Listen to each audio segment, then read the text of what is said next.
Hello everyone, সেদিন সকাল সকাল ঝটপট করে উঠে নিজেকে ফ্রেশ করে বিছানা কাঁথা তুলে স্নান করে বসে পড়লাম খেতে আলু সিদ্ধ আর পেঁপে সিদ্ধ দিয়ে। তারপর দেখি আমার শাশুড়ি মা ঝটপট করে আবার কি সত্যি সত্যি খেতে কিন্তু দুর্দান্ত হয়েছিল।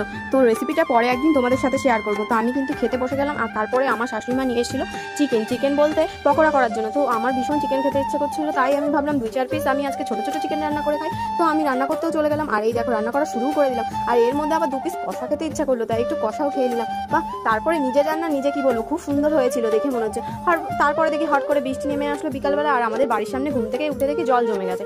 তারপর আমি খেতে বসে গেলাম 4টার সময়, দুপুরের খাওয়া খাচ্ছি এখন। তো মাংসটা নিজে রান্না করেছি, তো কি বলবো খুব সুন্দর হয়েছে। এরকম ছোট ছোট পিস করে মাংস রান্না করতে কিন্তু বেশ ভালো লাগে, আমার তো খুব ভালো লাগলো। তো খাওয়া দাওয়া কমপ্লিট করে রেডি হয়ে আবার সন্ধ্যের মধ্যে বেরিয়েও পড়লাম।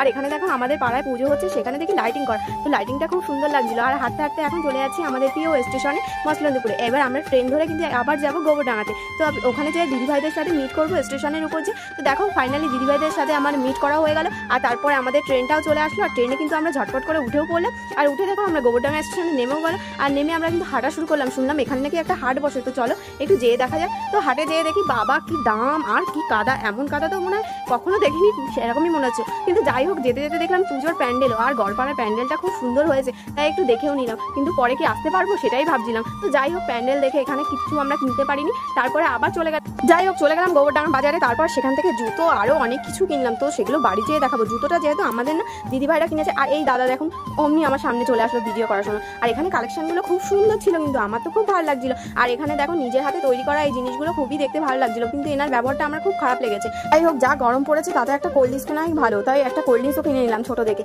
আর কোল্ড ড্রিঙ্কসটাও খেয়ে নিলাম। তারপরে একটু চাউমিনও খেয়ে নিলাম, চাউমিনটা দুর্দান্ত ছিল। তারপরে এখানে দেখো আমার ভাগ্নি, শাশুড়ি মা, দিদিভাই সবাই মিলে আমরা চাউমিন খেয়ে নিলাম। আর তারপরে দিদিভাইয়ের মায়ের জন্য মানে লক্ষ্মী ঠাকুরের জন্য জামা কাপড় কিনলো, গয়নাগাটি কিনলো। তারপরে চলে গেলাম আমরা বেসিক্যালি ফুচকা খেতে। ফুচকাটাও এখানে খুব সুন্দর ছিল স্টেশনের পাশে। তোমরা কে কে খেয়েছো আমাকে অবশ্যই বলো, কোন পাশে সেটা তো আমি এখন বলতে পারছি না, ডিটেলসে পরে বলে দেবো। তারপরে দেখো স্টেশনে আবার বসে রয়েছে। এবার বসতে বসতে দেখি ট্রেন চলে আসলো। মা ট্রেনে দেখি আমরা 4-5 জন ছাড়া আর কেউ না। আর এই দেখো একটা ললিপপ কিনে নিয়েছে, এটা কিন্তু বাড়ি যেয়ে খাবো। তো দেখো ট্রেনটা ঝটপট করে ছেড়েও দিল, আর আমরা ট্রেন থেকে নেমে আমরা কিন্তু ভ্যানে উঠে পড়লাম। যেহেতু আমরা এখন বাড়ি যাবো, প্রায় 10টা মতন বেজে গেছে, তাই আমরা ভ্যানে করে বাড়ি যাচ্ছি। আর দিদিভাইরা আমাদের নামিয়ে দিয়ে দিদিভাইরা টাটা করতে করতে চলে গেল। তারপর বাড়ি এসে ফ্রেশ হয়ে আমি ললিপপটা খেয়ে নিলাম। আর এই যে এইসব জিনিসপত্র আমি আজকে কিনেছি গোবরডাঙ্গাতে, কেমন লাগলো কমেন্ট করে জানাও। আর ভিডিওটা ভালো লাগলে একটা লাইক কমেন্ট শেয়ার করতে ভুলো না। আর নতুন নতুন ভিডিও দেখতে হলে আমার প্রোফাইলটা কিন্তু অবশ্যই ফলো করতে হবে। তো চলো আজকের মতন টাটা, আবার দেখাচ্ছি নেক্সট ভিডিওতে।